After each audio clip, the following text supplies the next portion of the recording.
Hello again, everybody. This is Mr. Everything, and I'm coming at you with another Wargaming and miniature video. In this video, we're going to be talking about Dungeons and Dragons. We're going to paint some Dungeons and Dragons models. These are representations of characters that are in my campaign.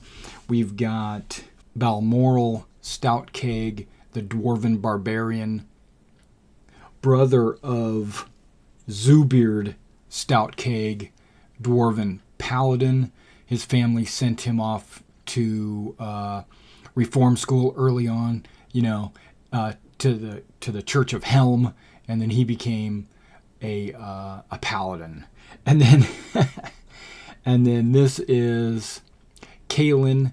She is our elven cleric. This is a figure of Valindra Shadowmantle, and this character, this figure is of a character that's actually in my campaign, but since I've had like 3 of these models, and this is the one she liked, so we picked it out. But I'm going to change the color of it so that she doesn't match the existing wizard. She's a cleric, and she's a cleric of Saloon, which is the moon goddess. He's going to be light blues. He's just going to be a loincloth. Okay. All right, so here we go. Let's get started. And now, whenever I start painting figures, I prime them black. I went through, some of these were personally primed and started to be painted. Like this guy had most of his flesh finished. But I realized early on that I wasn't going to be able to paint on top of that. I needed to just go ahead and reprime this model so that it would be, so that my painting style would be appropriate for that. Okay, so that's what we're going to do. Now, the first color we're going to use is light flesh. All right, we're going to use light flesh on all the models. Now, I'm using a fairly large brush. It's okay because, and it's okay if I get the light flesh on anything that's not supposed to be, because I paint from the skin outward. So I paint the skin, then I paint the shirt, and then I paint the jacket, on the way out from the inside. Now this other arm looks like it has a bracelet on. So not a glove. What I'm going to do is I'm going to paint it from the sleeve up to the hand, because, I don't know, I just think that more exposed flesh makes a model look better. I don't know. Especially the ladies, right? And this light flesh that I'm using is just the base coat. Okay, so if that arm is exposed from the sleeve, I could easily paint that flesh, and that would be, all of a sudden, it would be skin. Nope, I'm going to leave it as a glove. It's going to be weird. You're going to have a left-handed glove and only a left-handed glove. That's kind of cool. Okay, so now we're moving on to Zoobeard here. He's not wearing a helmet. He has a mohawk and exposed sides to his head. They're shaved.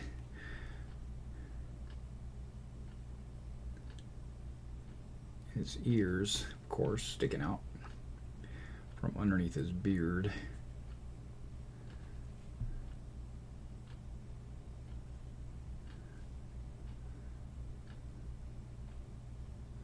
And again, this is only the base coat.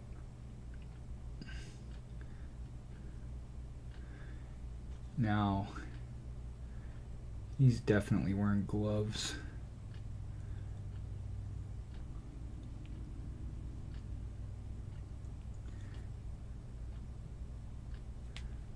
His elbow is exposed right here. It could have been an undershirt, But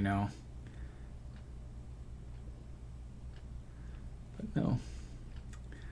Gonna make it look like his elbows are exposed.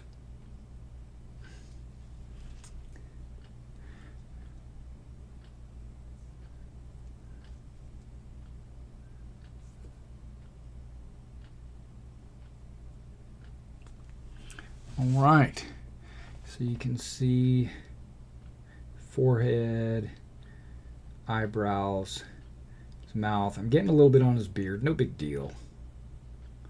because once I go and paint the beard, it'll fix all that.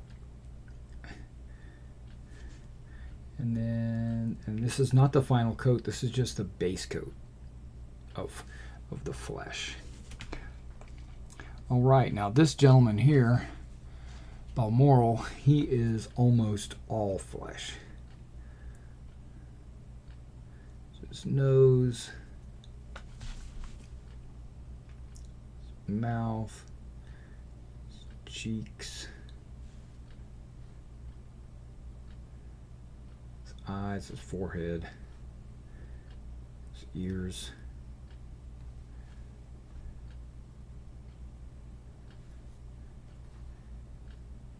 top of his bald head,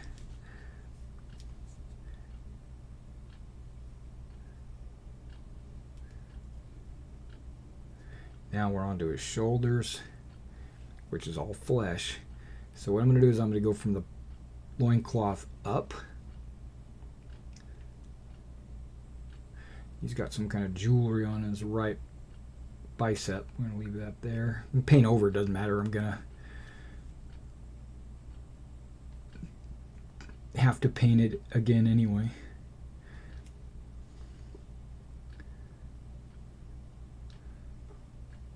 Okay, got to get the exposed chest underneath his beard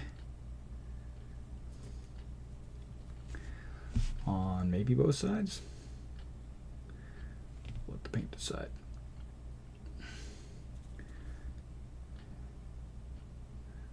Hands.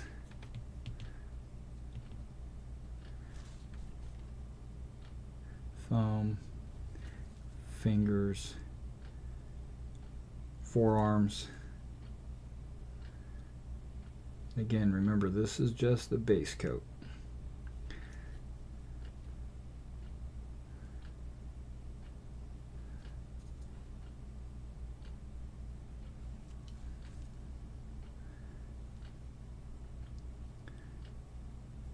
Fingers, thumb,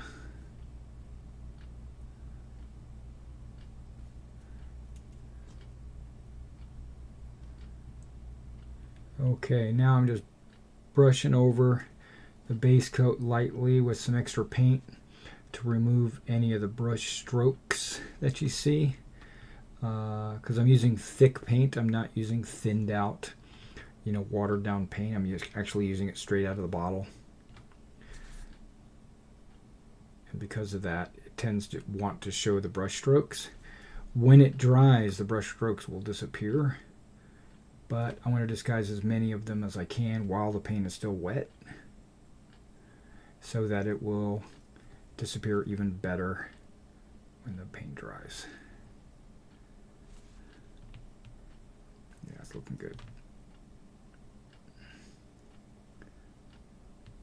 All right, let's go back to Zoobeard and do the same on any brush stroked areas, which I think is right there.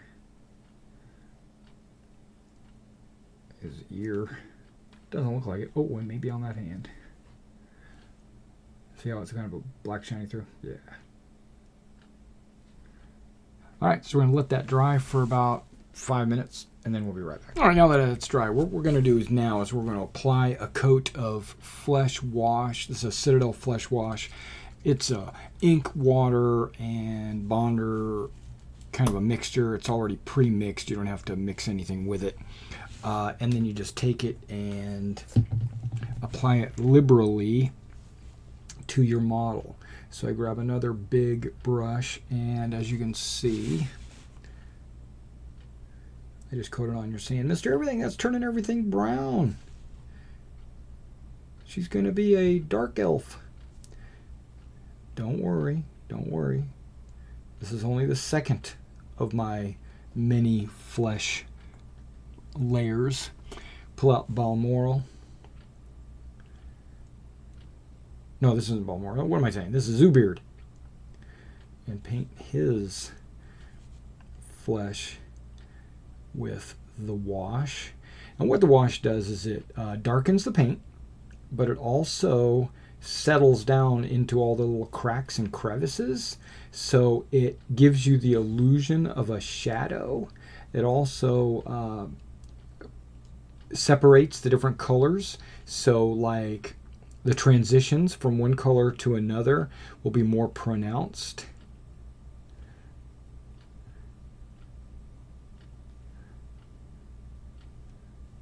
Okay. And here, let's give you a... So you can see it really well in the face of the model. How, you know, it settles in the eyes, the mouth, the cheeks, and all that. And then if you think something's a little bit too much, you can use your brush to kind of soak it up if you want. But yeah, and it's vitally important on a figure that's mostly flesh. You got to do a wash. Now don't worry about it darkening up the model. This is wet ink, so when it dries, it's actually going to constrict, and it's not going to cover the entire model as much as you might think. Okay, don't be afraid to put too much on. Just understand that this is not the final coat. Don't use a wash as your top coat. The wash is the middle coat, actually. I got a base coat, a wash, and then a highlight, a top coat.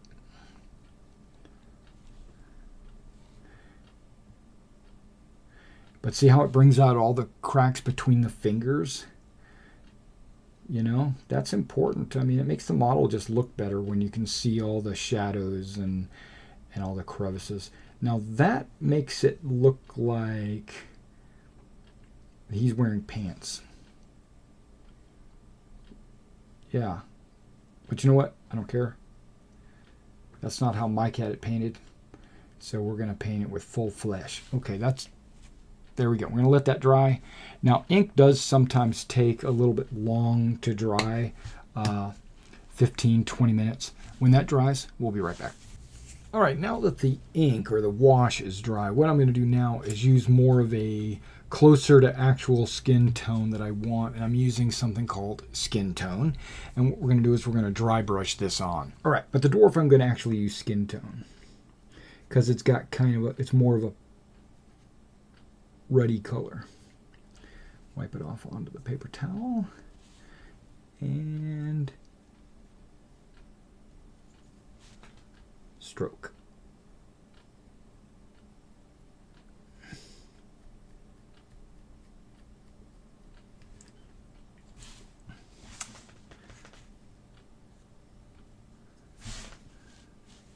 Well, it's hard to see in the lighting, right? Okay. Because the light is over in that direction. Okay, let's try that again.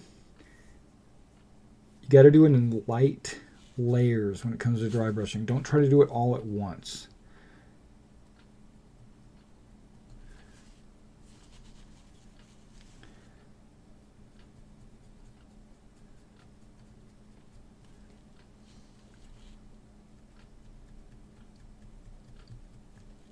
So now what's happening is the raised area is getting this color, and the low areas are still going to have that deep dark color that came from the flesh wash.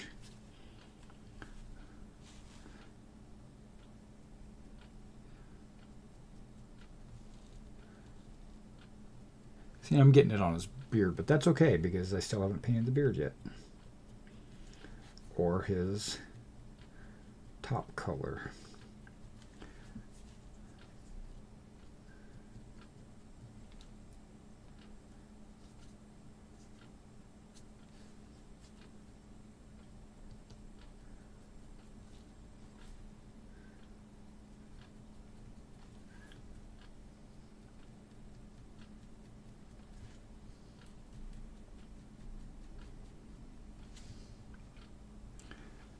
Yeah, I think that looks pretty outstanding.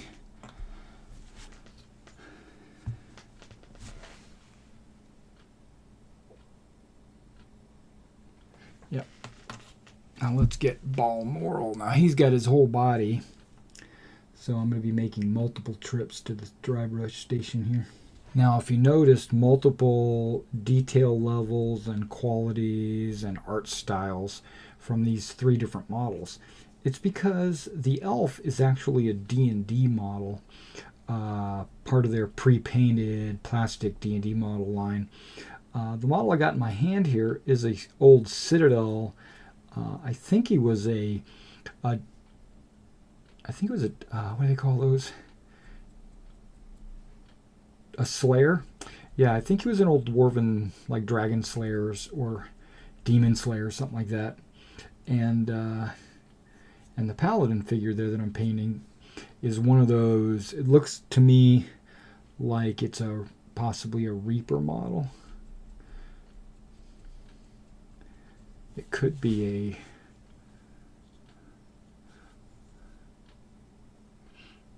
I don't really know what model that is. Actually, I think he might have went to Dwarven Forge and had that model created, actually.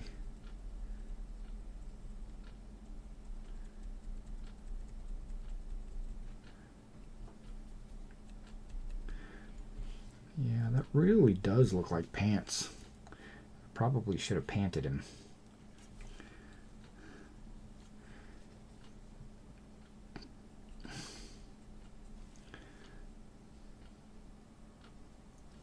Alright, now since dry brushing this dwarf is going to take a while, let me just do that and I'll be back in just a minute. Alright, now while I'm continuing on with the dry brush of the arms and the back of the body and the head, I've decided to stop trying to pretend like the legs are flesh, and I'm going to actually paint him with some pants on. Because the creases in the pants, they just don't, it just doesn't look like the way flesh should look. So let me finish dry brushing the flesh and then I'll be right back. Okay, now there's a technique that I like to call wet brushing. And what I'm doing is I am getting my brush, I'm putting paint on the brush and I'm wiping most of it off in the palette, but I'm not drying it off on the paper towel there. And then I'm specifically targeting raised areas with paint.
Alright, so we've got him, you can see how there's creases in those legs, and that really should be painted like pants, so that's what I'm going to do. But I've got his body pretty much dry brushed and wet brushed. We're going to set this off to the side and let that dry a minute, and then I'll be back with the next color. Alright, the next color I'm going to do, I've decided I'm going to go ahead and do a flat red for Balmoral's pants.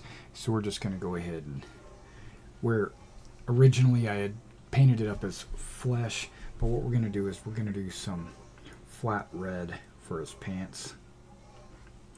And with it having been previously fleshed and washed, the highlighting still might show up.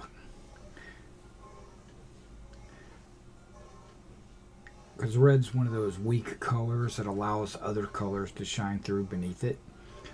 So, but not as weak as yellow, but it's not a strong color for when it comes to pigment.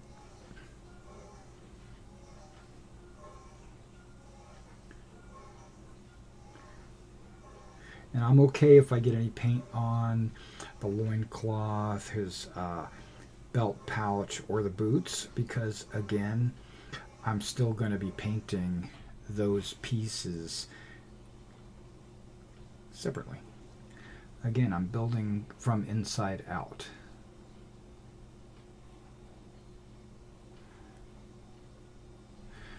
Alright, I think the red pants on him really look good. I'll have to wait and see what Mike has to say if he likes it or not. But he is a drag, you know, he's a slayer, so I was thinking if he's not going to have orange hair, at least he can have red pants. Okay, so the next color I'm going to use is I'm going to use the Privateer P3 paint. This is bootstrap leather. What I'm going to use this for is, guess what, the boot. I'm going to use it for the boots on all three models. We'll start with the elf.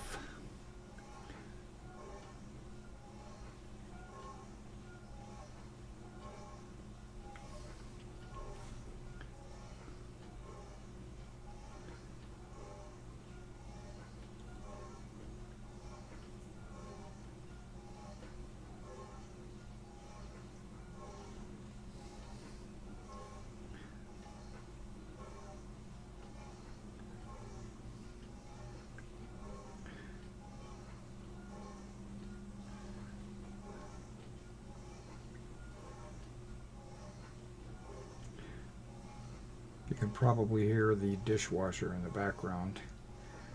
My son started that a few minutes ago, and I didn't want to stop the painting process to let that finish, because that'll be hours.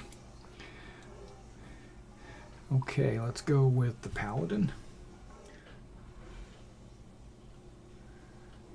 Get a little bit on my brush, wipe it off in the paint palette. Now the reason why I decided to do the boot leathers on the Paladin first was because some of the boot is tucked up underneath his chain shirt, and I don't want to do the chain until after I get the boots done.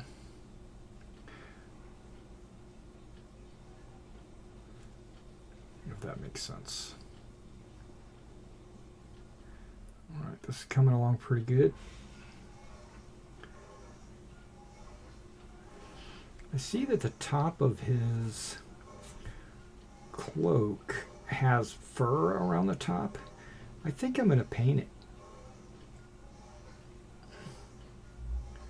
I'm going to paint it with bootstrap first, and then maybe come back and dry brush it with a lighter color later.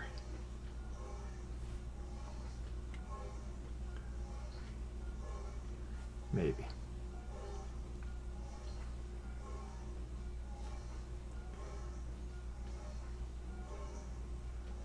We'll see. His gloves will all be a different color as well. All right. And then Balmoral's boots.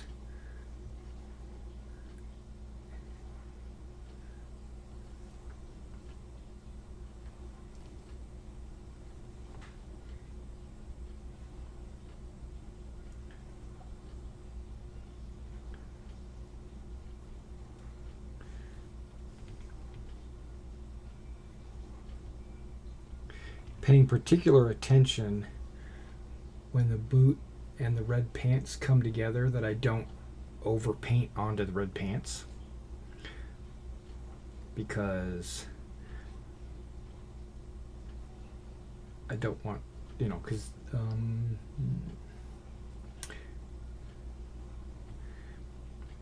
because the red pants came first, so it was okay for them to overbrush the boots.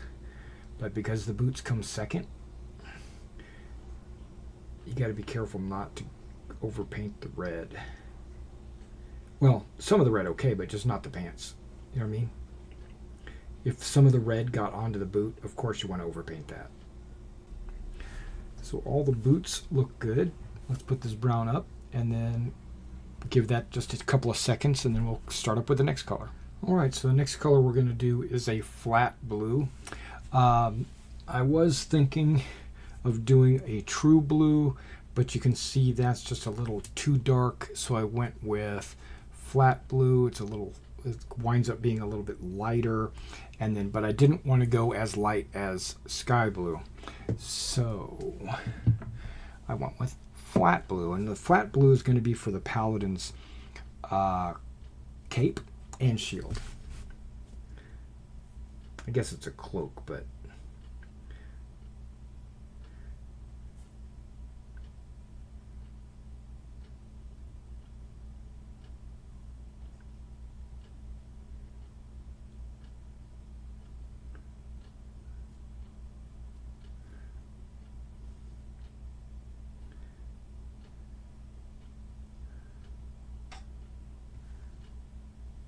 so that looks pretty good. Now I'm also going to do the underside. I'm not going to just leave it black.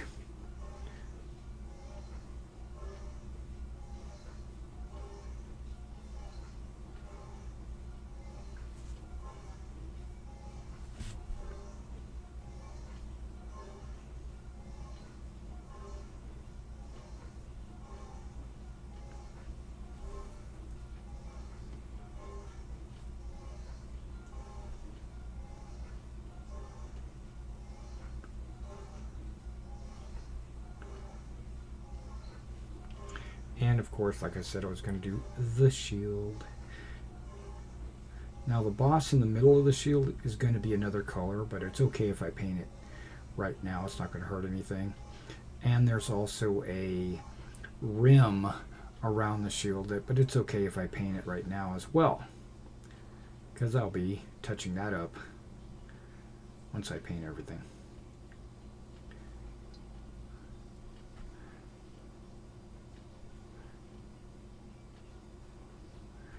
Get any of the air bubbles out. Again, that's going to be bossed, and then the inside is probably going to be wood. So I'm going to leave just that, just the shield and the cape. But I am gonna paint the boss and the rim and the inside different colors. All right, we're going to work with our cleric now, and I'm going to use Sunny Yellow. Her dress is going to be yellow, and then what I'm going to do is I'm going to make her cloak a gray. So because as she's an adventurer, or actually she was a sailor, she would, and she was shipwrecked on the island of Chult. She would use that cloak to cover up the bright yellow outfit that she would be wearing as a clergy.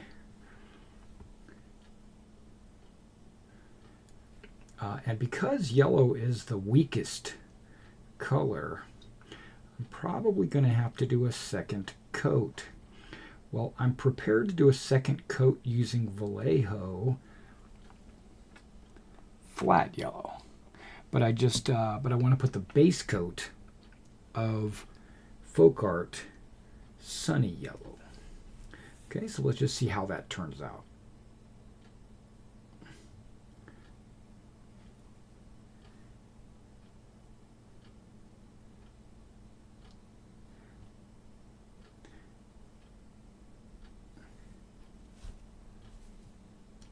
You can see how much of that black is really shining through. A lot of people say to paint anything that you're going to paint yellow, paint it white first, because then the yellow will go on as a true color. I kind of didn't want to do that. I wanted the black to kind of shine through a little bit, making it look a little dirty, a little worn. Like she's been adventuring. Because she has been. With these dwarves right here.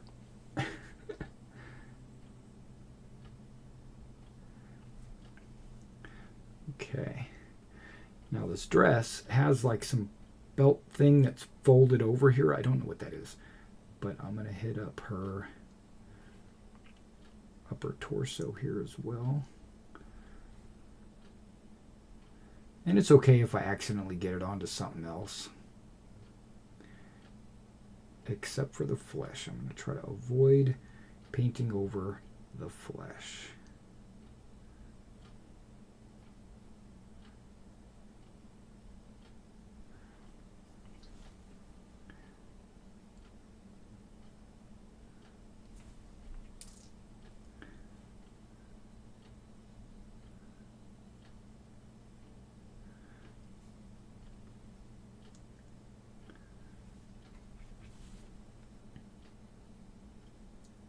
Now in this case there is a glove on the left hand.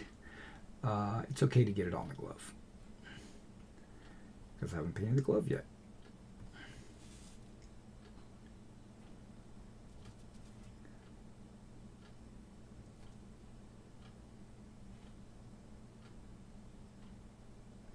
Being that she's a moon priestess, I was trying to, and a life cleric, I was trying to go with some lighter colors because that wizard was all light gray, dark gray, medium gray.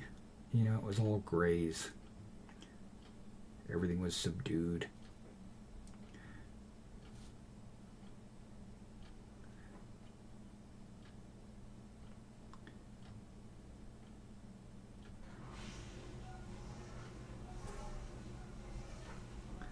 This is starting to come together pretty good, actually.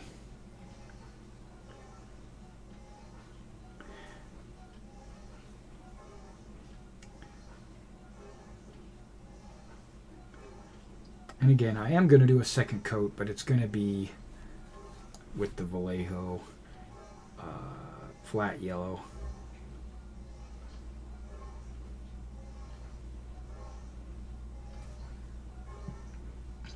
Okay, so I'm going to let that sit for a minute. And then we're back to that. Okay, I switched to a finer tip brush. I'm still going to use this sunny yellow on the dwarf's hair. I just thought of it. Since I'm here and I have the yellow,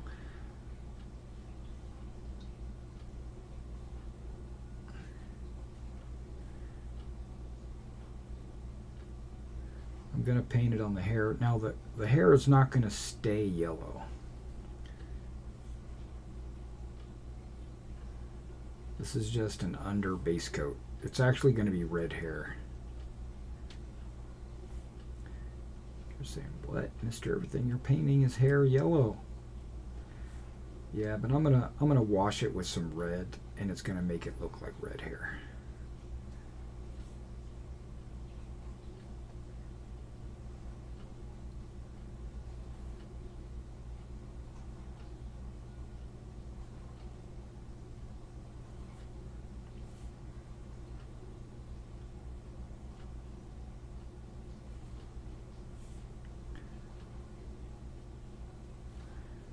And I'm using a finer brush so I don't get it all over everything.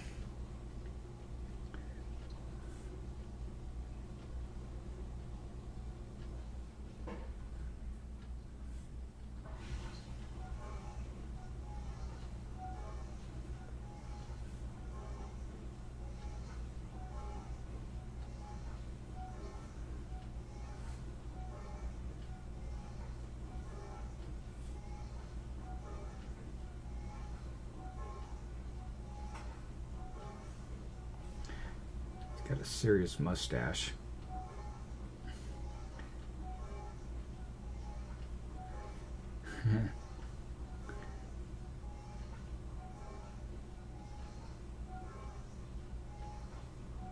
Sideburns.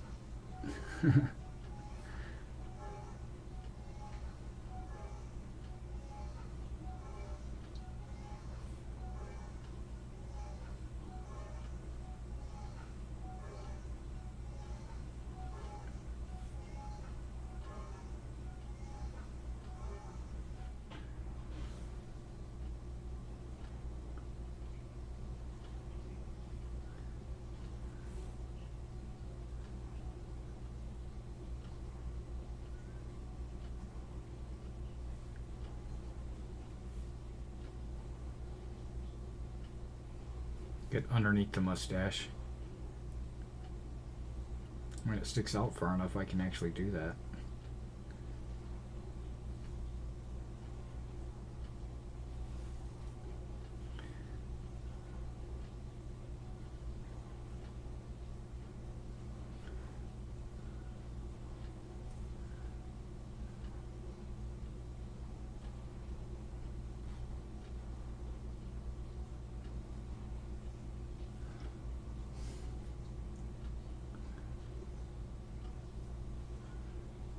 Alright, so I'm going to let that dry, and that's going to be washed red a little bit later.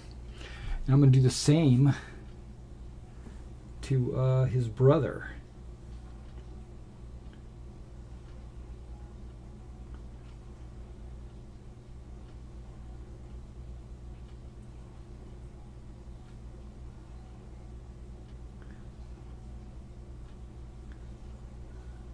The guy that stores extra food in his beard.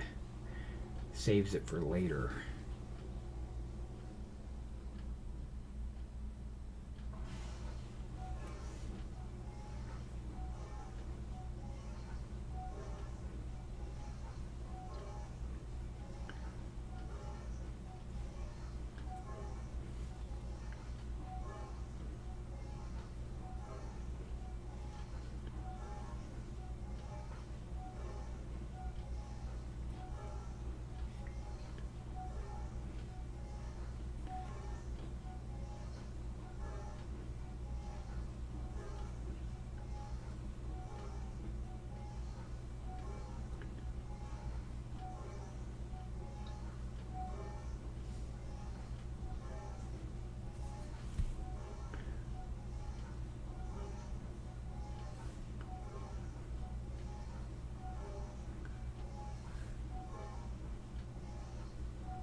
Probably shouldn't be doing the beards at this stage.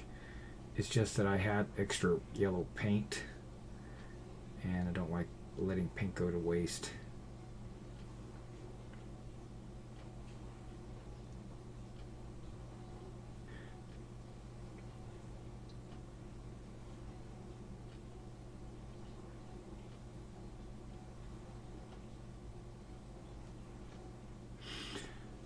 Okay, so both of them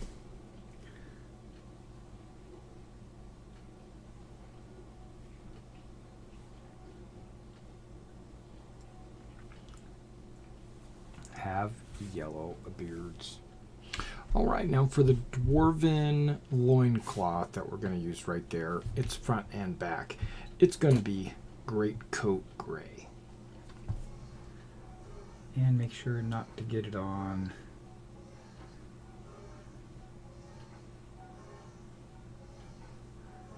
the flesh. Now, it looks like there's a knife back here. Okay.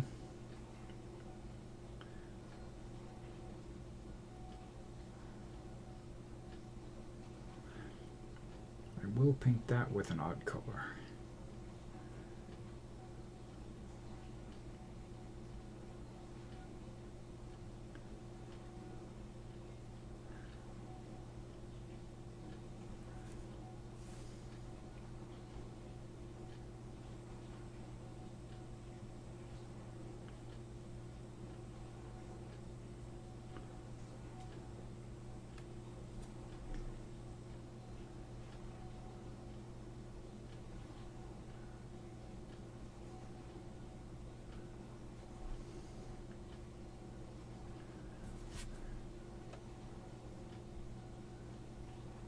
Trying to take careful attention to paint down into the cracks, but not over paint.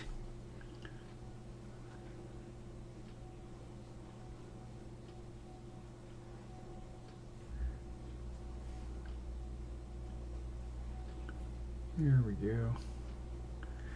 That greatcoat gray looks really good. Alright. Alright, now we're going to go ahead and paint some of the wood elements with rucksack tan. Wood elements are like the handles on the axes and the hammers, and then the staff. But not the inside of, well, maybe also the inside of the shield. Okay, let's go ahead and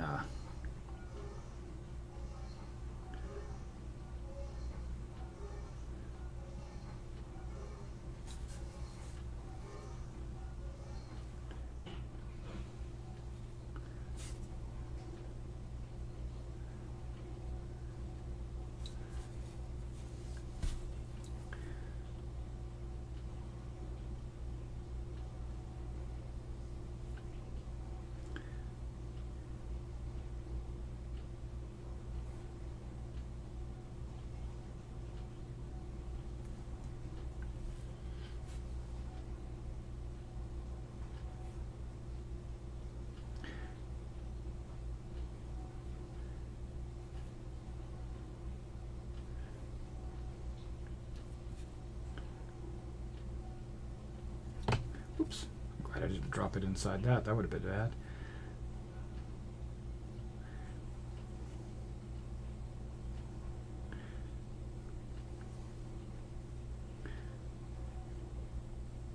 Alright, so we got the wood on the dwarf there. Set that off to the side there. And then we'll do the wood handle on this hammer. It's actually wrapped with leather, so I guess I could have painted it like any color, really.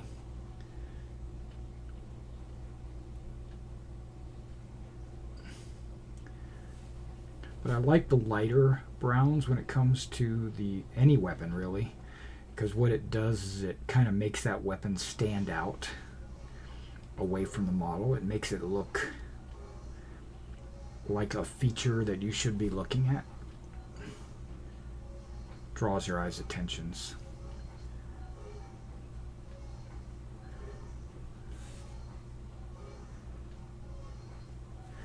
Okay, so got the hammer for the paladin. Now let's go to the inside of his shield.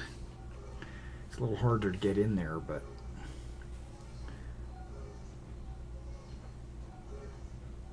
and it's okay if I paint it all the way to the edge or over the edge, because that's actually a metal band that's going to be painted afterwards.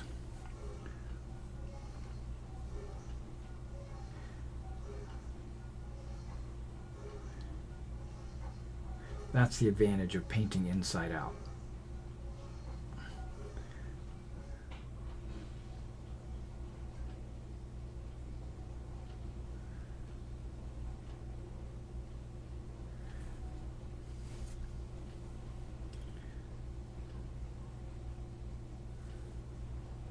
Yep, got the inside of the shield there. Last but not least, got Gwen's staff.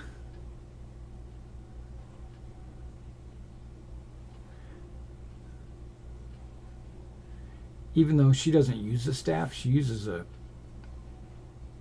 mace and a shield. She just likes this miniature, so. And she actually has some studded leather armor or something like that on. Maybe even chainmail, I don't remember. Yeah, so what I'm going to do is I'm going to make this like a different color. Maybe a purple or a fantastic color to make it look like it's magic or something. Who knows? Okay, so we got that. That's all the color for that. All right, let that dry a couple minutes. Be right back. All right, I'm going to touch up a little bit of the yellow here.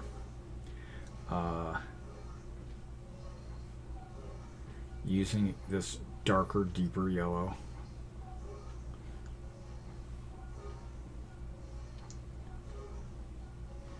Basically just touching anything that I think looks a little bit too black.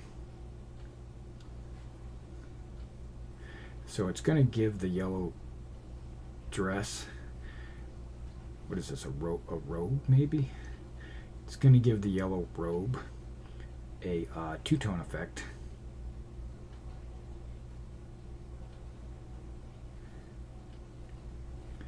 Which is always a cool effect on a model.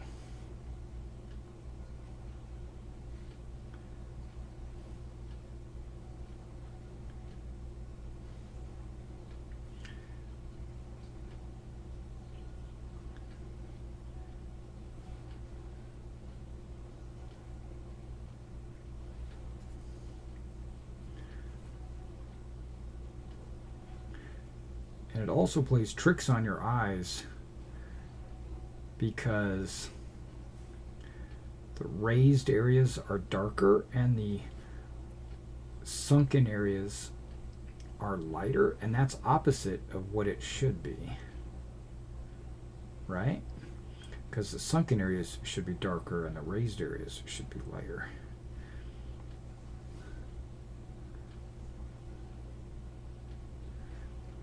So your mind is like, what the heck is going on with that model?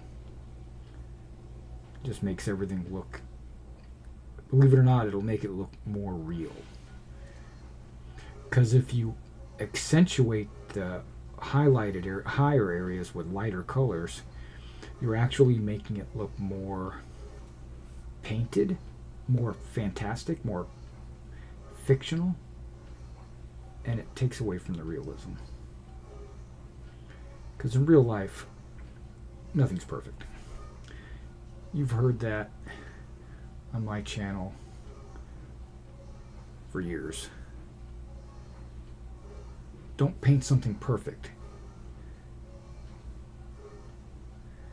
If you do, it makes it look unreal. Ooh, that's starting to look good. I'm starting to like, whoa.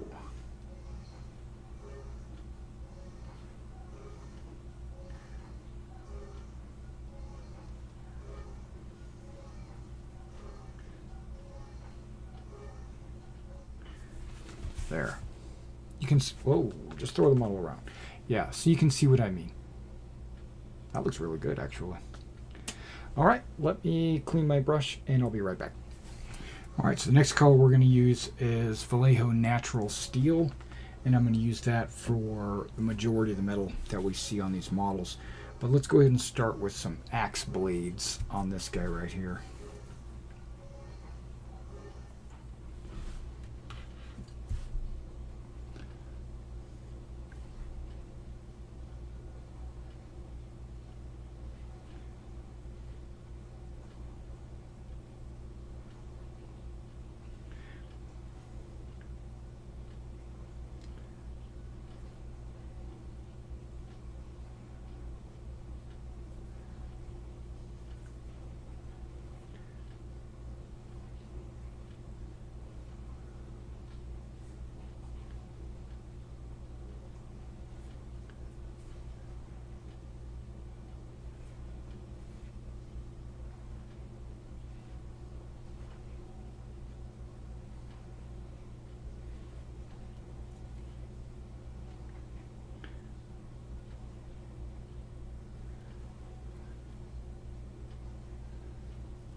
I'm initially going for the weapons and armor with the natural steel.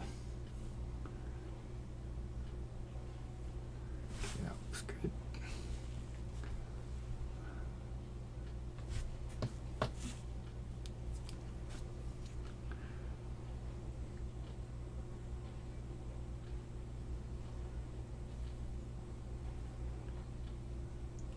Now I'm putting natural steel on the top of her staff just as a major contrast. It makes it look like a weapon now, I guess. I was thinking about putting like purple or blue on there to make it look magical, but I think I'm just going to leave it with metal. Now he's got metal all over him, not just... It's a nice looking hammer, actually.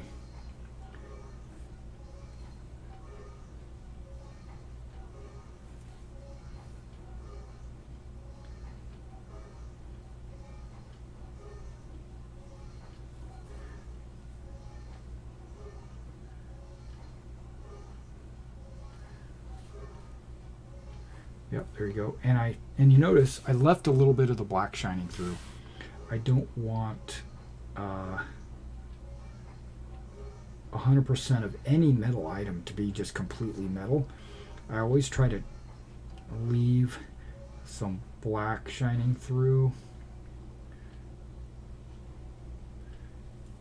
to let you, I don't know, to give you that either chainmail or weapon look. Now this guy's got a drinking horn underneath his belt here, so I'm painting around it, even though it's okay because I'm going to go back and paint it like a bone color. Or should I say ivory?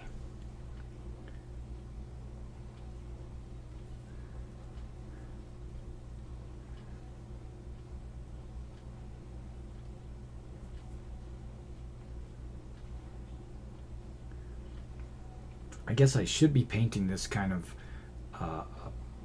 a bronze color, like a golden bronze, because in my campaign, Zoobeard had found some dwarven plate. That's what he's wearing. But it's actually adamantium too, actually, I think. Which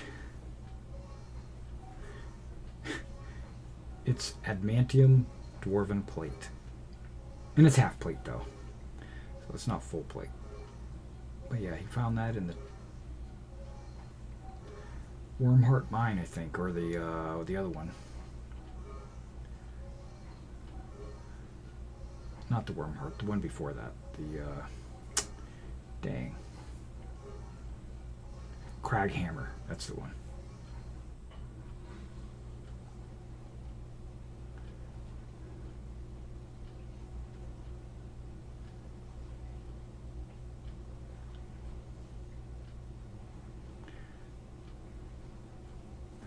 Okay, so he's got his armor.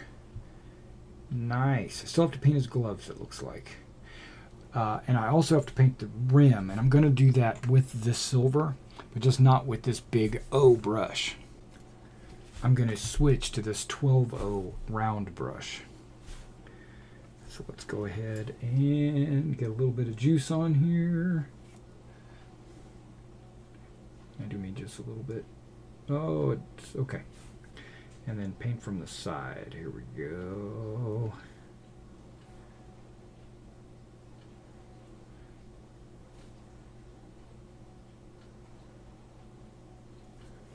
All right, now coming around here, I got to be careful not to get it on the cloak.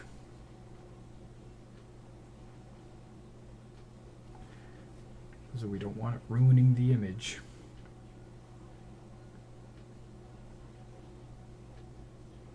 And it's okay to get it on the shoulder pad because the shoulder pad's the same color.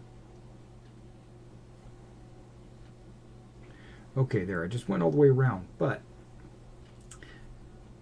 you should still be able to see it from the front. There's still like this little edge. So now I just have to be very careful.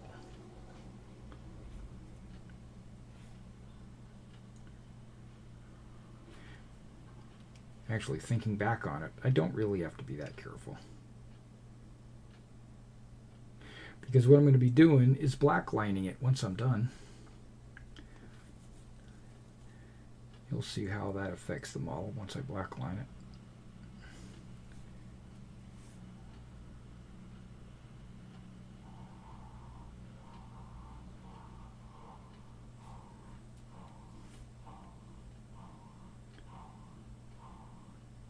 That'll make this shield edge really pop.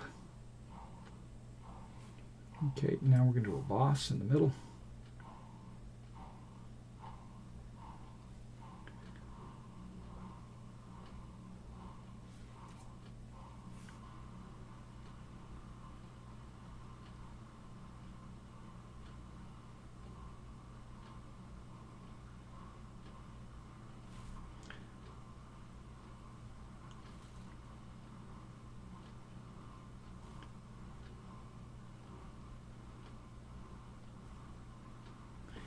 Okay.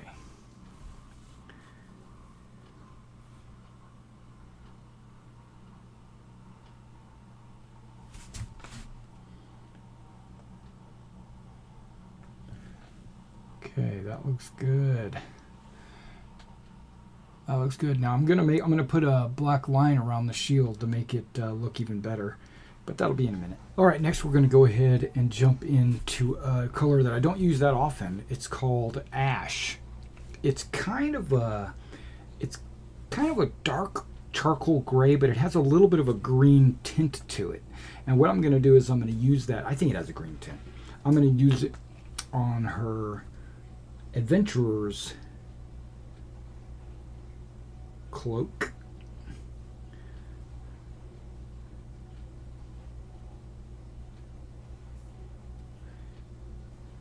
And it covers really well. I can see this now. I just don't use this color very often. But I saw it and I was like, that's perfect.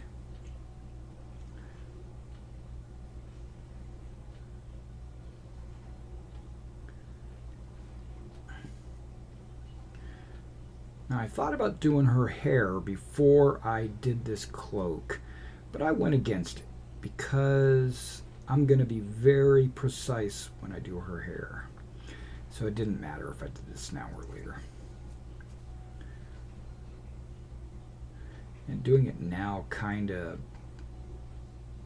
makes the model pop.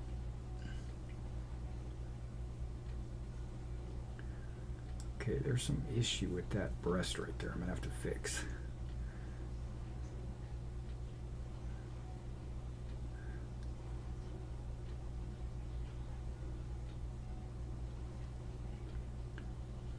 Yeah, you can see there's like a little black spot right there. I don't know if you can see that on the camera, but yeah, there's like a little black spot right there. I got to fix that.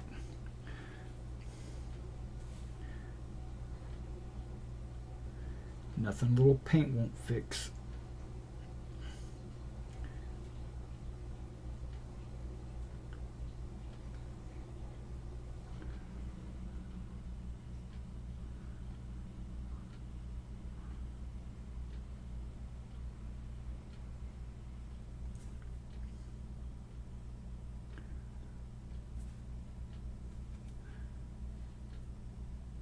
Getting paint on my finger, huh? What?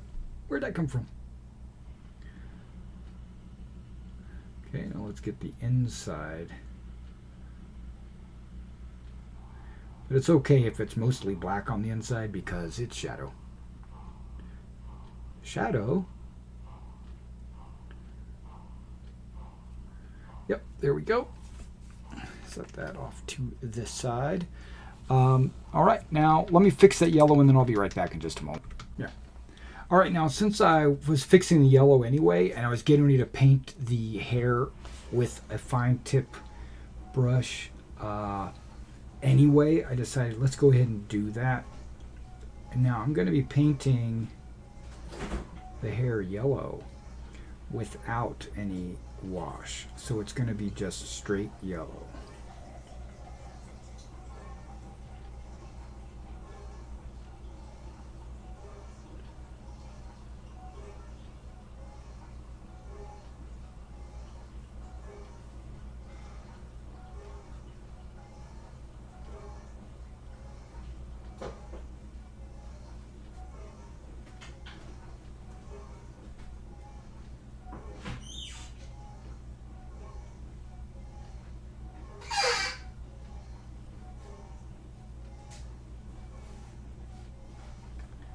Go.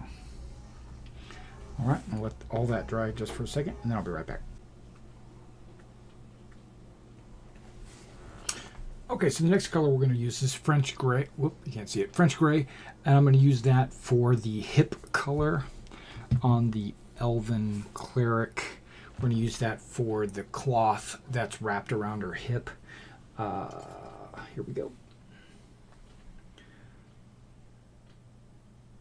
This is just like a, what do you call it? Like an accentuating, highlighting color. It's not really, I don't even know why this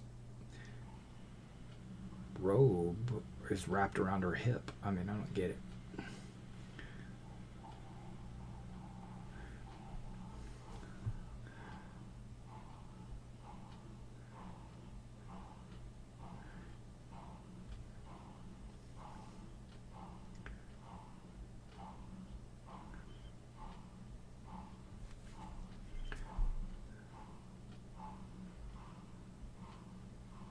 because it's not part of the shirt and it's not part of the under thing. That's, maybe it is. Maybe this is a two-piecer or something. I don't know.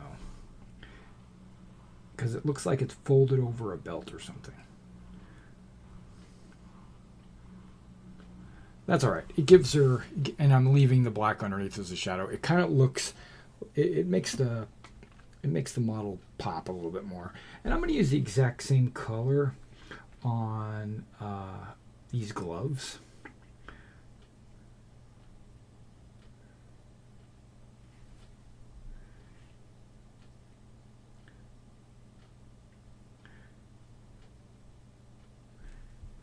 So it'll make it look like the gloves actually match whatever that is. That was the thought process.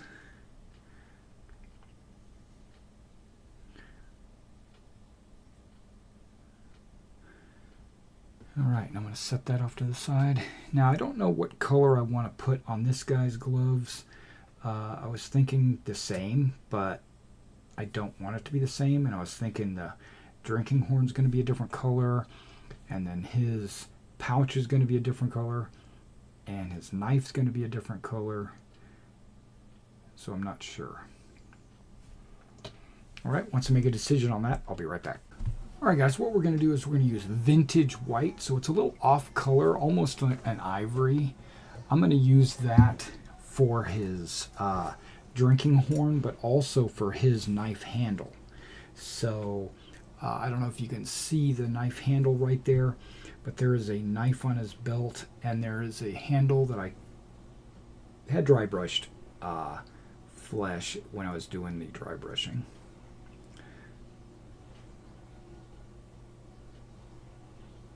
There, his handle is ivory. And then we're going to use deep under his cloak. There is a, I mean, it could be a water, I mean, it could be a drinking horn. It could also be a musical horn. Either way.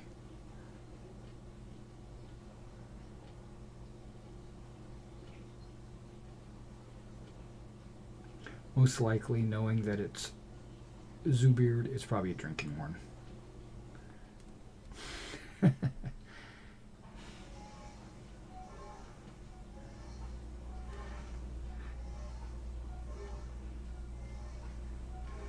Okay. I'm going to do some gold on that strap. Okay, the next color I'm using is solid gold. Solid gold. And we're going to paint that, I guess, what do they call that? A torque?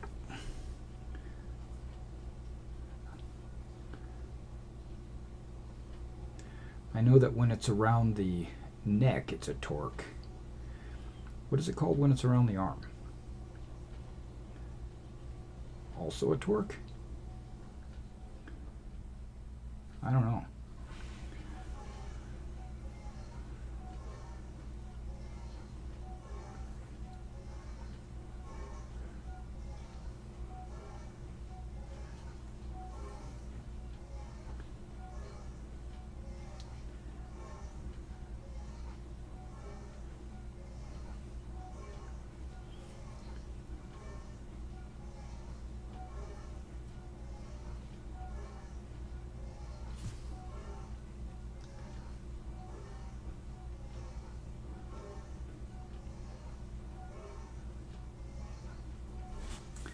That gold looks good.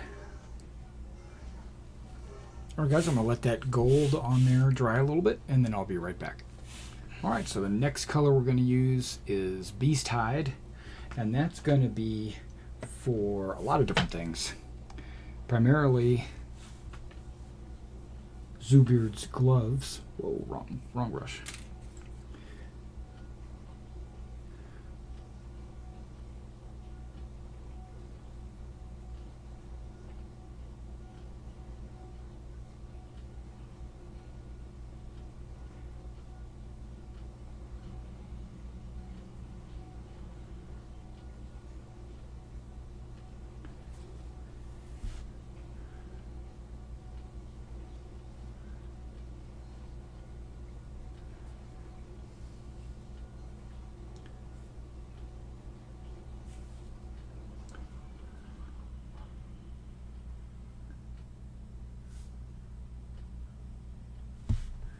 Trying to avoid painting it on any of the flesh.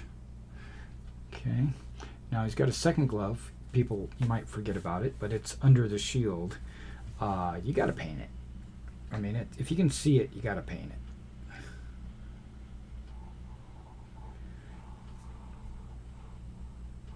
And there's some leather straps that he's holding his shield with, or his shield straps.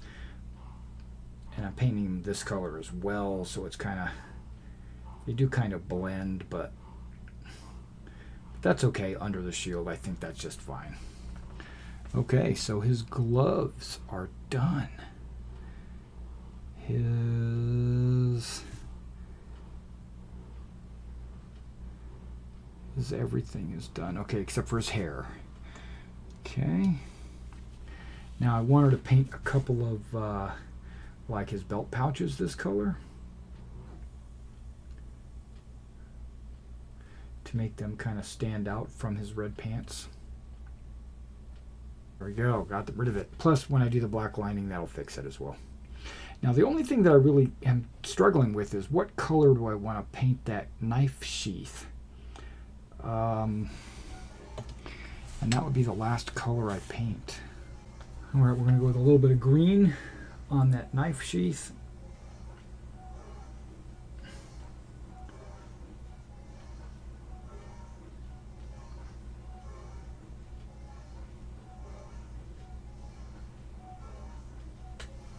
There we go. All right. All right, one of the final finishing touches is going to be the red ink. This red ink is going to be on the dwarven hair.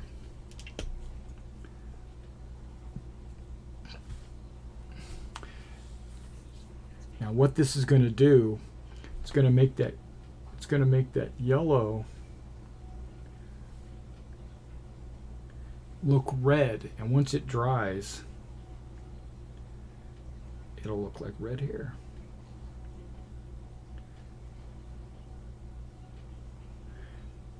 I'm trying to be a little careful with this ink so that I don't paint it all over the rest of the model. I don't want this ink to be excessive, is what I'm trying to say. I don't want it to be dripping.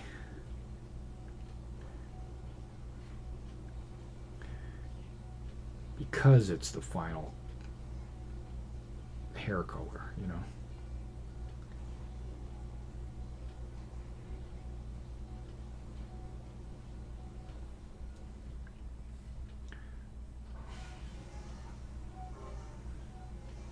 When it dries, it's not going to be as red as what you see right here.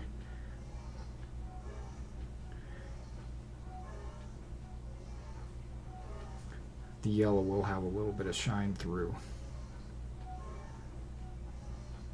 That's why I paint it yellow and not like a white or just any other color.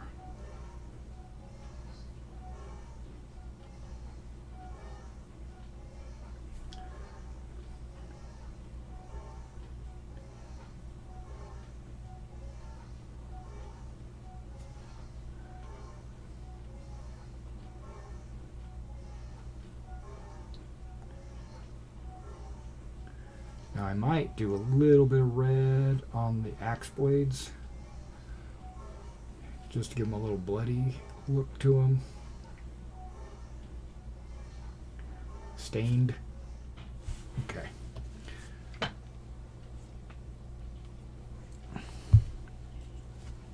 All right, Zubeard, here you go. You're getting your red.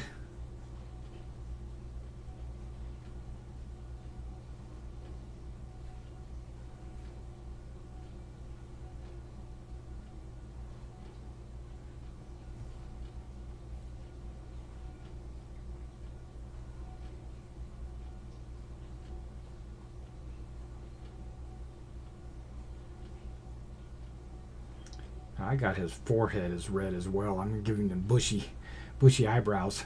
Okay,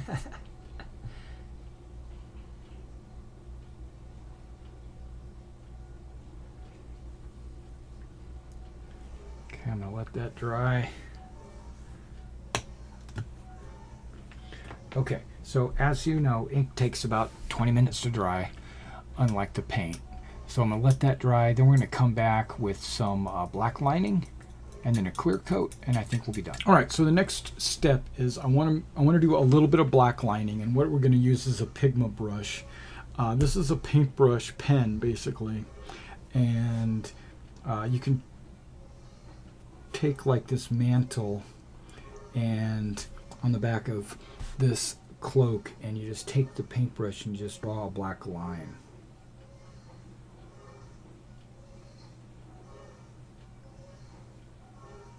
See how I did that? And that brings the image, or not the image, the transition from the colors. It kind of pops them out. You could do the same with the handle, or I should say the hand on the wood, top and bottom.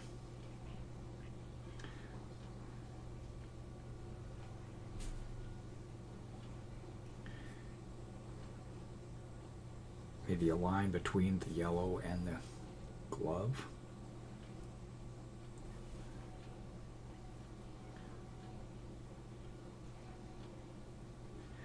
There we go. I don't want to do too much on the model, so we're just going to let that one set off to the side. The big one that I really wanted to do was the dwarf, and I wanted to do it around the shield. Now, with the brush, I'm afraid I would make like some, because of just handshake or whatever, I'm afraid that I would make an inconsistent line, like it would be thicker in one spot and thinner in another. So I'm grabbing my Micron 5 pen. Same thing, it's a Pigma pen, but it's Micron 5, so it's a kind of like a stiff felt pen.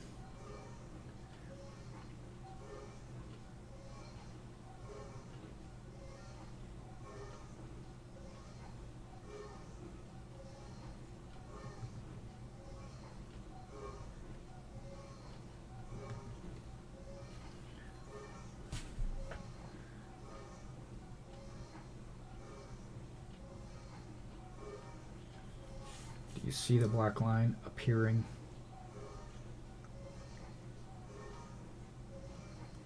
Super fine. Super fine. When I bought this pen, I probably bought one that was just a little bit too fine. They make them at 0.1, 0.2, 0.3, all the way to 0.5. It's creating subtle shadows.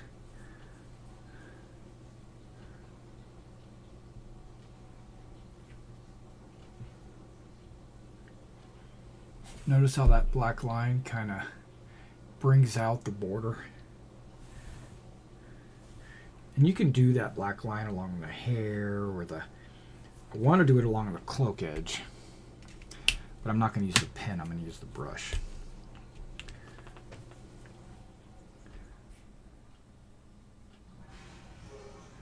I'm just barely touching it. See how that brings out the shadow? That looks nice. Looking good. See if there's anything else that really needs a shadow.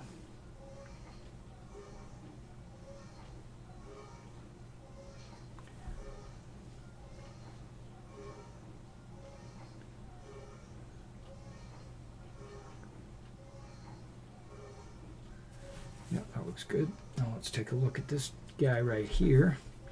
Maybe where the wood and the metal meet. Maybe where the hand and the wood meet.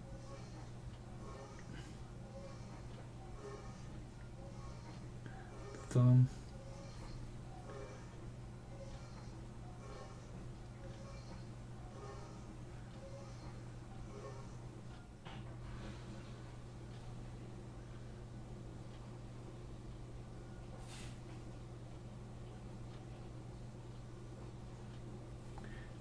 Skin and the loincloth.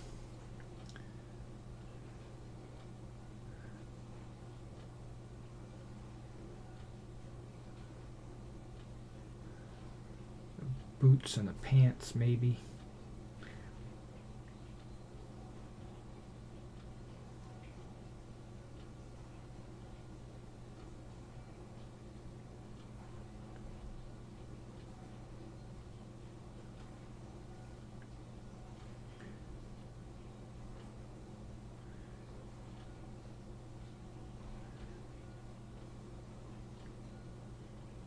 Anything that I think a transition in color would look better, like I was thinking in between the hairs that did that. Oh yeah, the pouch and the pants.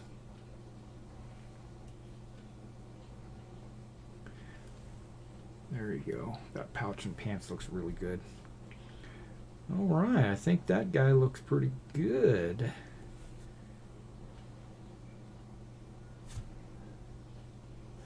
He's got a O there and an M there.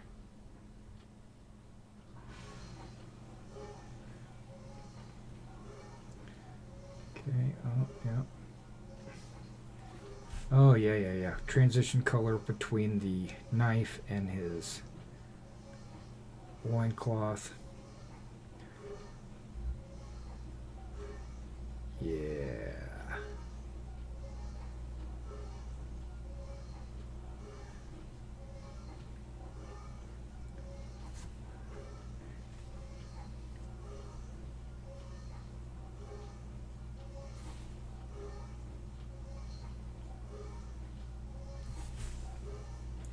Alright, so now what I gotta do is just clear coat these guys, and then I'll do a money shot for you. There we go. Now alright, welcome back. I got the Krylon clear coat on them, and I'm gonna rotate through one at a time just to show you the entire, what they look like.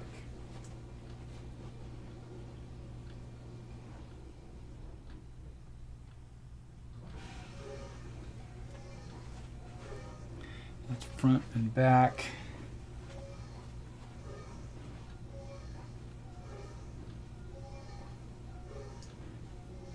There's the elf, front, back, and then dwarven. And then there's the dwarven paladin.